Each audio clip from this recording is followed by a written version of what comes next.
Shalom. Di sini saya akan menjelaskan tentang berbagai bentuk tantangan pergaulan remaja Kristen pada masa kini seperti yang ada pada bab 7 di buku Agama Kristen kelas 9 Kurikulum Merdeka. Jadi, kalian tahu gak sih apa itu pergaulan remaja pada umumnya? Pergaulan remaja pada umumnya sangat dipengaruhi oleh perkembangan teknologi dan media sosial yang pesat. Remaja seringkali terbuka terhadap pengaruh teman sebaya dan dunia luar yang mempengaruhi cara mereka bertindak dan cara mereka berpikir. Dalam pergaulan ini, remaja mengalami pengaruh positif maupun negatif. Mereka bisa saling mendukung dalam pencapaian, tetapi juga rentan terhadap tekanan untuk mengikuti tren yang tidak sehat atau merusak karakter. Sebagai orang Kristen, kita diajarkan untuk menjadi terang bagi dunia. Dalam Matius 5 ayat 14. Pergaulan remaja yang sehat adalah yang saling mendukung dalam membangun karakter yang mencerminkan kasih Kristus, kejujuran, dan bertanggung jawab. Sebagai remaja Kristen, apakah pergaulan remaja itu masih sesuai dengan nilai-nilai Kristiani? Sebagai remaja Kristen, sangat penting untuk menilai apakah pergaulan kita sejalan dengan ajaran Kristus. Banyak pergaulan remaja saat ini yang mungkin tidak sesuai dengan nilai-nilai Kristiani, seperti pergaulan bebas, menggunakan narkoba, atau gaya hidup konsumtif yang berlebihan. Namun, sebagai remaja Kristen, kita dipanggil untuk hidup berbeda dari dunia ini dan menjaga tubuh kita sebagai bait Roh Kudus, seperti apa yang dikatakan pada 1 Korintus 6 ayat 19-20. Dalam pergaulan kita harus saling mengingatkan untuk hidup dengan sesuai prinsip-prinsip kasih, kesucian, dan kebenaran yang diajarkan oleh Yesus. Pergaulan remaja yang tidak sesuai dengan iman Kristen. Contohnya ialah pergaulan bebas.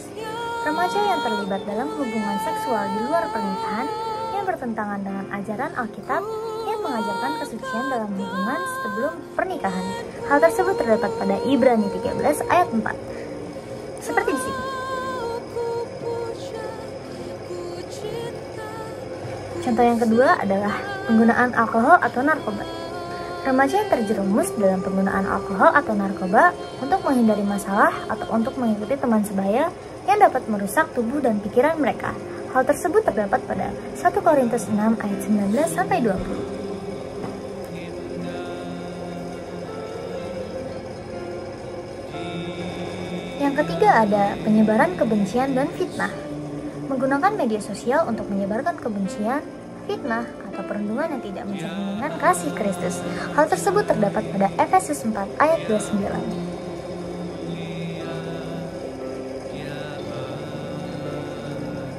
Yang terakhir, tindakan kekerasan atau perundungan. Pergaulan yang melibatkan kekerasan fisik atau mental terhadap orang lain yang bertentangan dengan ajaran Kristus untuk mengasihi sesama seperti diri sendiri. Hal tersebut terdapat pada Matius 22 ayat 39.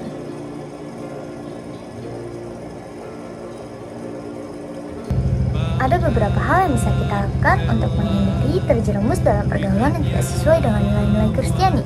Di antaranya ialah menguatkan iman melalui doa dan pembacaan Alkitab, bergaul dengan teman-teman seiman, menghindari situasi yang dapat menggoda, dan menjadi contoh yang baik. Tantangan, pengaruh media sosial dan tekanan sosial. Remaja Indonesia saat ini sangat terpapar dengan media sosial yang bisa mempengaruhi cara mereka berpikir, berbicara, dan bertindak. Banyak konten yang tidak sesuai dengan ajaran Kristen, seperti budaya konsumerisme, body shaming, pergaulan bebas, dan gaya hidup hedonis. Penerapan pemuritan kontekstual. Yang pertama ialah pendidikan tentang identitas Kristen di dunia digital. Gereja dan pemimpin remaja biasa mengadakan diskusi kelompok atau seminar tentang bagaimana menggunakan media sosial dengan bijak dan sesuai dengan nilai-nilai Kristen. Mengajarkan bahwa identitas mereka sebagai anak Tuhan lebih penting daripada pengakuan sosial di dunia maya. Yang kedua ialah mengajarkan bijak dalam berbagi.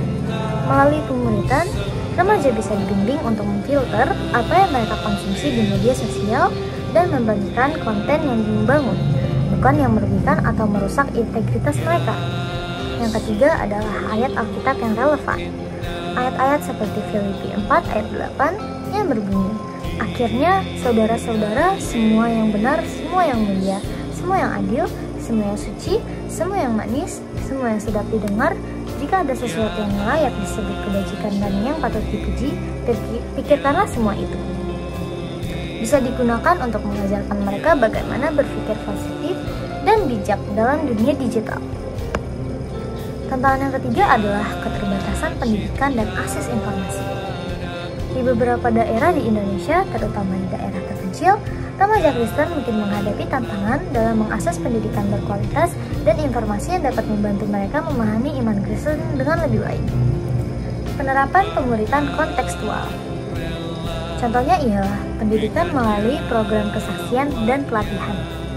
Gereja atau kelompok pemuritan dapat mengadakan program pelatihan untuk memperlengkapi remaja dengan pengetahuan Alkitab yang lebih dalam, menggunakan sumber daya yang ada seperti buku, video, atau platform online yang sesuai. Yang selanjutnya adalah pemuritan di sekolah-sekolah. Dalam konteks Indonesia yang multikultural, banyak remaja Kristen yang mungkin menghadapi tantangan untuk mengungkapkan iman mereka di sekolah-sekolah umum.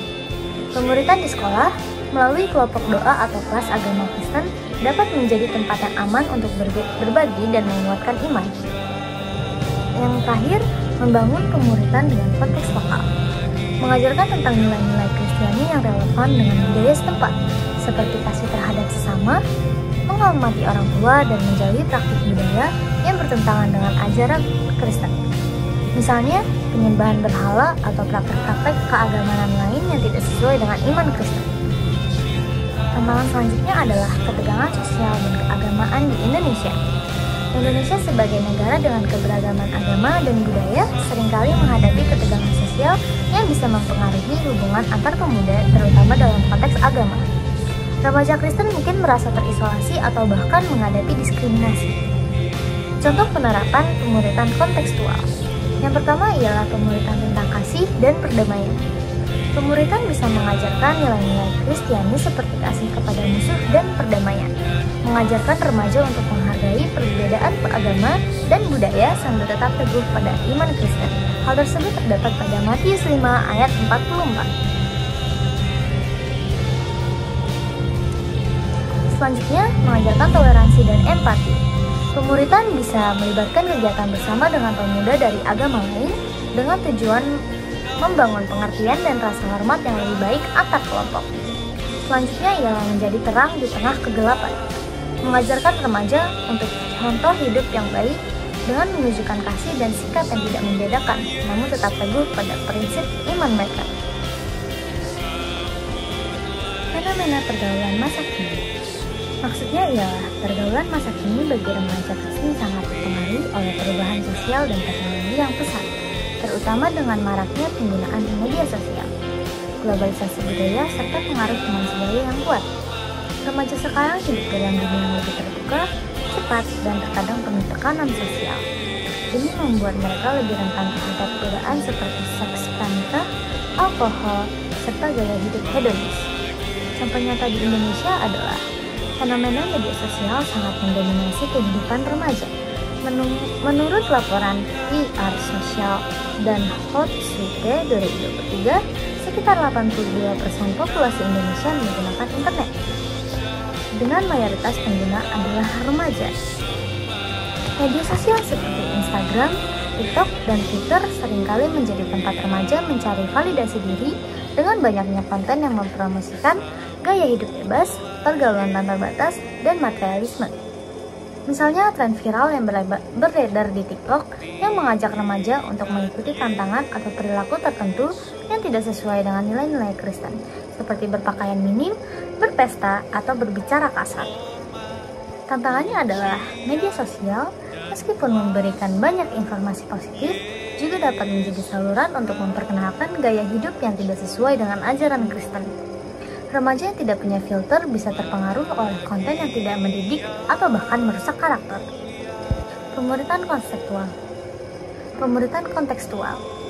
Untuk menghadapi fenomena ini, gereja bisa menerapkan pemuritan dengan mengajarkan remaja untuk memfilter konten yang mereka konsumsi dan membagikan hal-hal yang membangun. Selain itu, mengadakan diskusi kelompok atau seminar yang membahas bijak dalam menggunakan media sosial bisa menjadi langkah yang baik. Dalam Alkitab, Filipi 4 ayat 8 mengajarkan kita untuk memikirkan hal-hal yang mulia, baik, dan adil yang bisa dijadikan dasar dalam penggunaan media sosial. Yang kedua adalah remaja Kristen dalam menghadapi perubahan. Maksudnya ialah perubahan sosial dan teknologi yang cepat mengharuskan remaja Kristen untuk menavigasi hidup mereka dengan bijaksana. Sementara mereka berusaha mempertahankan nilai-nilai iman mereka di tengah dunia yang semakin sekuler. Banyak remaja Kristen yang merasa terombang-ambing antara tuntutan zaman atau ajaran agama mereka. Contoh nyata di Indonesia ialah pergeseran nilai yang terjadi pada generasi muda Indonesia, khususnya di kalangan remaja Kristen. Sebagai contoh, di beberapa daerah perkotaan, banyak remaja Kristen yang mulai mengadopsi nilai-nilai duniawi seperti konsumerisme, kesuksesan materi, dan kehidupan bebas yang semakin menggantikan prinsip-prinsip Kristen dalam kehidupan sehari-hari. Di Jakarta misalnya, di kalangan remaja Kristen, ada tren yang semakin kuat dan terhadap gaya hidup yang fokus pada kepemilikan barang dan status sosial. Mereka menganggap bahwa kebahagiaan dan prestasi hidup diukur dari apa yang mereka miliki, seperti ponsel terbaru, pakaian branded, dan liburan mewah. Pandangan ini bertentangan dengan ajaran Alkitab yang mengajarkan untuk mengutamakan nilai rohani dan hidup dengan sederhana. Tantangannya ialah bagi remaja Kristen menghadapi tekanan untuk menyesuaikan diri dengan pola konsumeris ini bisa sangat menantang. Mereka seringkali merasa cemas jika tidak dapat mengikuti tren atau tidak memiliki apa yang dimiliki teman-teman mereka. Pemuritan kontekstual dalam hal ini bisa dilakukan dengan mengajarkan nilai-nilai Alkitab tentang hidup sederhana dan tidak membiarkan materi menguasai hidup. Misalnya melalui pelajaran dari 1 Timotius 6 ayat 6-10. Ia mengajarkan bahwa kebahagiaan sejati bukan berasal dari kekayaan materi, tetapi dari rasa cukup dalam Tuhan. Gereja bisa mengadakan diskusi kelompok atau kelompok pemuritan yang membahas cara untuk tetap setia pada ajaran Kristus di tengah godaan konsumerisme. Pemuritan juga bisa mencakup kegiatan praktis seperti mengajarkan remaja untuk memberikan lebih banyak waktu untuk pelayanan dan berbagi dengan sesama yang membutuhkan. Yang ketiga, remaja Kristen yang kuat. Maksudnya ialah remaja Kristen yang kuat, mereka dapat bertahan dalam imannya meskipun banyak godaan dan tantangan dari dunia dan daerah sekitar. Mereka mampu tetap setia pada ajaran Kristus, membangun karakter berdasarkan prinsip iman dan hidup sesuai dengan panggilan Tuhan, meskipun berada di tengah dunia yang seringkali tidak ramah dengan nilai-nilai Kristen. Contoh nyata di Indonesia adalah di beberapa daerah di Indonesia ada remaja Kristen yang tumbuh kuat dalam iman meskipun tinggal di lingkungan yang penuh tantangan. Misalnya, di kota-kota besar seperti Surabaya dan Medan, ada kelompok-kelompok remaja Kristen yang membentuk komunitas kecil untuk mendalami Alkitab bersama, berbagi pengalaman, dan saling menguatkan. Contoh nyata lainnya bisa kita lihat dalam kisah pemuda Kristen di daerah pedalaman Papua yang meskipun tidak memiliki banyak fasilitas gereja atau pengajaran Alkitab formal, mereka tetap semangat dalam hidup beriman. Mereka mengadakan kebaktian doa kecil di rumah-rumah dan mengundang teman-teman mereka untuk ikut serta. Meskipun kadang-kadang mereka menghadapi tantangan dari lingkungan yang lebih mengutamakan agama lain. Tantangannya ialah remaja Kristen harus menghadapi banyak godaan yang bisa menggoyahkan iman mereka, seperti pengaruh teman sebaya yang tidak seiman, godaan untuk mengikuti arus zaman yang tidak sesuai dengan ajaran Kristus, serta kebingungan dalam menentukan pilihan hidup yang benar. Pemuritan konseptual yang efektif untuk menciptakan remaja Kristen yang kuat harus berbasis pada hubungan yang mendalam dengan Tuhan melalui doa, pembacaan Alkitab, dan pelayanan. Kelompok kecil atau komunitas iman menjadi tempat yang sangat efektif untuk membangun keteguhan iman remaja. Selain itu, melibatkan mereka dalam kegiatan pelayanan sosial atau proyek gereja yang lebih besar akan menguatkan mereka dalam mewujudkan kasih Kristus terhadap sesama. Ayat-ayat seperti Efesus 6 ayat 10-18 yang berbicara tentang perlengkapan roh dapat digunakan untuk mengajarkan remaja Kristen untuk mengenakan seluruh perlengkapan senjata Allah dalam menghadapi godaan dan tantangan hidup. Yang terakhir, penerapan pemuritan kontekstual remaja Kristen. Maksudnya ialah sebuah pendekatan pemuritan yang mempertimbangkan situasi dan tantangan yang dihadapi oleh remaja Kristen di zaman sekarang, dengan menyesuaikan cara mengajar dan mendidik berdasarkan konteks budaya, sosial, dan lingkungan yang ada. Hal ini memastikan bahwa ajaran Alkitab tetap relevan dan aplikatif bagi kehidupan mereka sehari-hari. Contoh nyata di Indonesia, misalnya di gereja-gereja besar di kota-kota besar seperti Jakarta dan Bandung, pemuritan kontekstual ini bisa melibatkan penggunaan media digital seperti grup WhatsApp atau Instagram untuk berbagi materi pemuritan dan doa bersama. Di sisi lain, di daerah pedesaan atau daerah yang kurang berkembang, pemuritan bisa dilakukan dengan cara yang lebih langsung, seperti pertemuan rumah atau kebaktian doa. Untuk remaja yang mengalami kesulitan dalam pendidikan atau pekerjaan, gereja juga bisa menyediakan pelatihan, keterampilan, dan bahkan beasiswa. Pemuritan kontekstual juga bisa mencakup membahas isu-isu lokal seperti konflik sosial antar agama dan mengajarkan remaja Kristen untuk hidup dalam perdamaian dan kasih sesuai dengan prinsip Kristiani. Sekian seputar bab 7, berbagai bentuk tantangan pergaulan remaja Kristen masa kini yang bisa saya sampaikan. Semoga apa yang telah saya sampaikan dapat berguna bagi masa depan dan juga bagi kalian yang mendengarkan. Terima kasih. Shalom.